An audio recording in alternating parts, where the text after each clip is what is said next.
ang top secret mo. Nakapag-asawa po ako ng bangka pa ako. 19 years old pa lang ako noon. Hindi po ako talaga ready na. Parang sinabi ko sa sarili ko noon na okay lang. Kasi iiwanan ko na lang.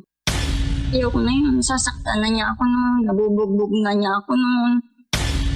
Laging mainit yung ulo niya. Hanggang sa nambabae siya. Hindi naman kasalanan niya lahat kasi kasalanan ko din. Hindi ako naging mabuting asawa sa kanya. But sigurado ako na naging mabuti akong ina sa aking mga anak.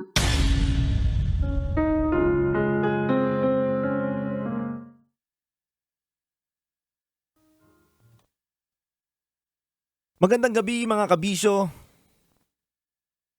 Sa oras natin ngayon na 8:58 PM sa buong kapuluan. Mula Luzon, Visayas, Mindanao, kasama niyo po ang nag-iisang titindig sa mga pinaglalaban ninyo. Titan Jello. Mga kabisyo, nakakalungkot lang na mapakinggan natin na may isang kabisyo natin na nagpakasal sa taong hindi niya mahal dahil sa nadala lang siya dahil lang sa presyon ng lipunan. Sakit isipin na may tao kang makakasama na hindi mo naman gusto.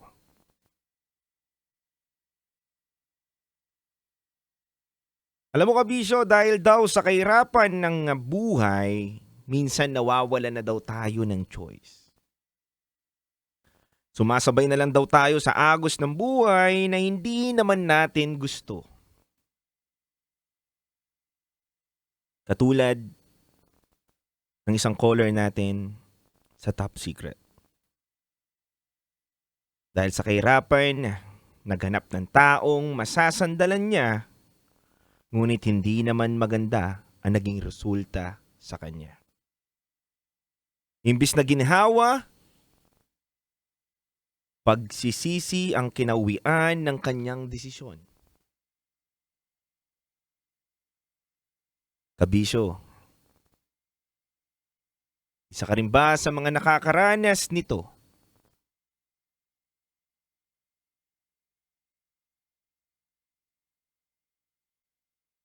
Isa ka rin ba sa mga biktima?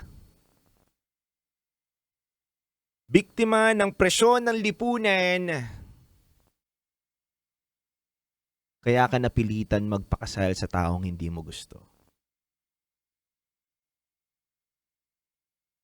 Kaya kabisyo, kung may mga kwento kayo, na alam nyo naman na pasok sa ating Top Secret, maaari nyo yan itawag mamaya dito sa ating programa.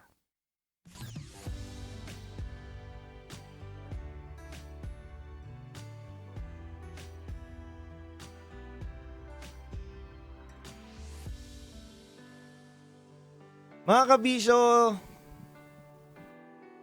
bukod sa napakinggan nyo na recap ng ating Top Secret, isang magandang kwento na naman ang ating mapapakinggan sa ating Basa Princess ngayong gabi.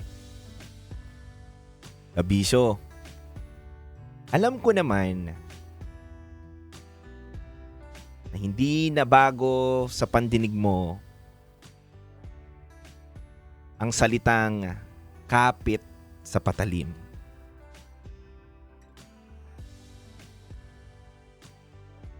Kung hindi mo man naranasan to, alam ko may mga kakilala ka o may narinig kang kwento na isang tao na kumapit sa patalim. Hindi dahil gusto niya lang gawin yon, o hindi dahil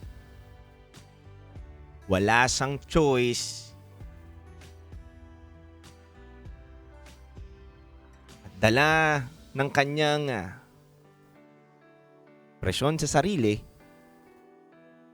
bilang isang estudyante, nagawa niyang kumapit sa patalim. Mga kabisyo, samahan niyo po ako sa isang magandang secret files na babasahin ng Basa Princess natin ngayong gabi na patungkol sa isang estudyante na kumapit sa patalim dahil sa kanyang grado.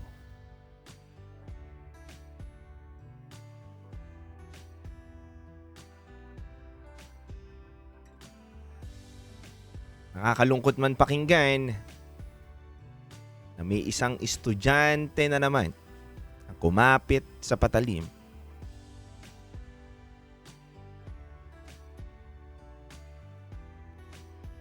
para makuha niya lang ang gradong ninanais niya. Kaya simula alas 9 hanggang alas 12 ng gabi, mga kabisyo, samahan niyo po ako sa ating programa Secret Files with Titan Jello. Dito lang yan sa 90.7 Love Radio. Kailangan pa bang i-memorize yan? Basic. DJ Rock, halo-halo ang nararamdaman ko. Kinakabahan ako, natatakot ako, gusto kong tumakbo pero hawak niya ang kamay ko. Iba't ibang babae, iba't ibang conversations. Rocky's Secret Files. Your story they never knew existed. Tinuruan niya ako kung paano maging isang mahusay na kabit. Yung puso ko parang sinasaksak sa sobrang sakit. Rocky's Secret Files. Secret Files. With Titan Jello. Rocky's Secret Files. Secret Files. Secret Files. Metro's number